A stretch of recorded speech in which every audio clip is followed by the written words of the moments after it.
టెంపుల్లో 50 కేజీల బంగారం చోరీకి గురైనట్టు సమాచారం ఉంది. దానికి తగిన ఆధారాలు కూడా కొన్ని మేము తీసుకొచ్చాం, కొన్ని గత ప్రభుత్వంలో ఉన్న విజిలెన్స్ చేతిలో కూడా ఉంది. ఇది మూల విరాట్ పైన ఉన్న గోపురం. ఇప్పుడు తిరుమలలో ఎలాగైతే ఆనంద నిలయం ఉందో ఇలా మూల విరాట్ పైన గోపురం ఉంటుంది. దీని ఇలా బంగారు తాపడం చేయమని చెప్పి బంగారు తాపడం చేయడానికి 2022-23 మధ్యలో అప్పుడున్న పాలకమండలి సభ్యులు వైవి సుబ్బారెడ్డి, ధర్మారెడ్డిలు తిరుపతికి సంబంధించి జ్యోతి అని ఒక కాంట్రాక్టర్గా వర్క్ ఇచ్చారు.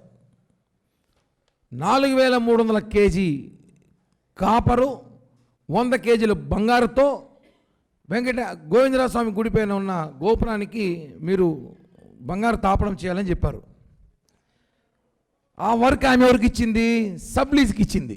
చెన్నై చెందిన అతని పేరు, ఒకరి పేరు వచ్చి సయ్యద్ కరీము, ఇంకో అతని పేరు వచ్చి రెహమతుల్లా బాబు. సయ్యద్ కరీం, రెహమతుల్లా బాబు అనే ఇద్దరు అన్నమస్తకి ఇచ్చినారు ఈ వర్క్ చేయమని చెప్పి. ఇది వాళ్ళిద్దరు. ఇది 2023 ఫోటో. ఈ వర్క్ ఇస్తే వర్క్లో ఏం కాంట్రాక్ట్లో ఉంటుందంటే 9 లేయర్లతో ఈ ఒక గోపురానికి తాపడం చేయమని ఇచ్చారు. వాళ్ళు ఏం చేశారంటే, ఇప్పుడు మనం ఎవరైనా సరే దేవుని విషయంలో చాలా జాగ్రత్తగా ఉండాలి. 32 దేవతా విగ్రహాలు 100ల సంవత్సరం చరిత్ర ఉన్న గోవిందరాజ స్వామి గుడి మీద ఉన్న దేవతా విగ్రహాలు వరుణుడు, కుబేరుడు, యముడు, దేవేంద్రుడు, వేణుగోపాల స్వామి, 4 పక్కల గరుడు, 4 పక్కల గోపుర తంగి అమ్మవారు. ఇవన్నీ పెడితే, ఎందుకంటే తిరుపతి ఊరికి గోవిందరాజ స్వామి గుడి అప్పట్లో మొట్టమొదటి గుడి సెంటిమెంట్. ఈ దేవులంతా కూడా దిష్టికి ఉంటారు, కొంతమంది నరది రూపం రకరకాలుగా ఉంటారు, పెద్దలు చెప్తుంటారు.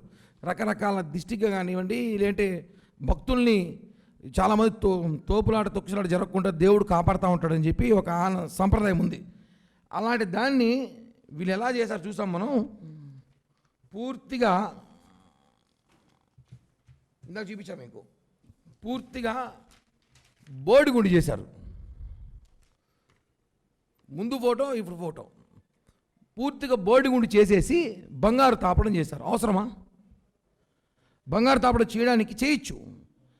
తమిళనాడులో మనం గుళ్ళుకు పోతాం చూడండి, గుళ్ళల్లో అమ్మవారి ఫోటోలు ఉంటే అమ్మవారి ఫోటోలో కూడా బంగారు తాపడం చేస్తారు.